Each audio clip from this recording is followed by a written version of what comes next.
I'm going to just draw a normal little construction circle. I'm going to give it a, let's say, a radius of 50, and I'm going to draw a normal 2D circle on that quadrant,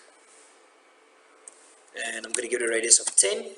Right, so this is what we've got now. Can you see the construction circle there? Okay. Right, and then I'm going to use the revolve tool that we looked at earlier as well. Revolve, and I'm going to take that and I'm going to revolve it around the middle of that circle, and there we've got a what do you call it, a donut or a something like that.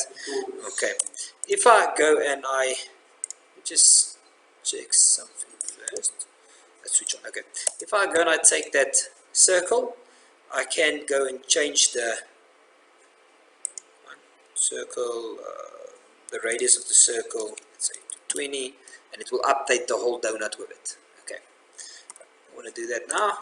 I want to select this, go into its properties,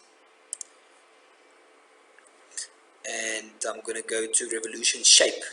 Now you'll see here you've got an angular rotation of 360. If I were to change that to, let's say, 270 for instance, it will just not rotate the whole way around. Okay, or revolve the whole way around.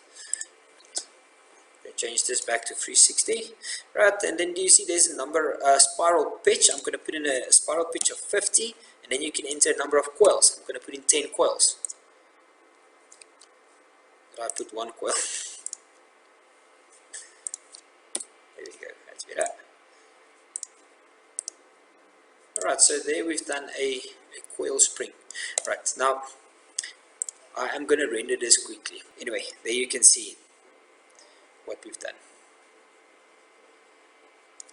Right, now we can change it. Now I'm just going to change it back. Just remember one thing, you don't have to use a circle. Yeah, you can use any profile. The thing is to get a flat string. Or any other shape. Any shape, yes.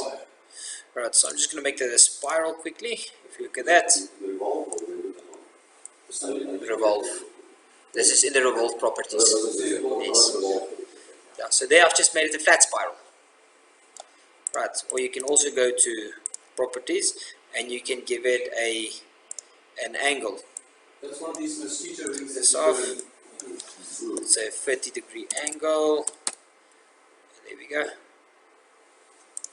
Right, so now it's tapered at an angle.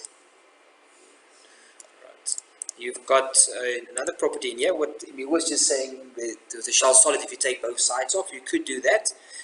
But on the specific property set, there's a hole built into it. So I can give it a hole, let's say, with 3mm width on the walls on the side. So now, there. Now this whole thing is hollow.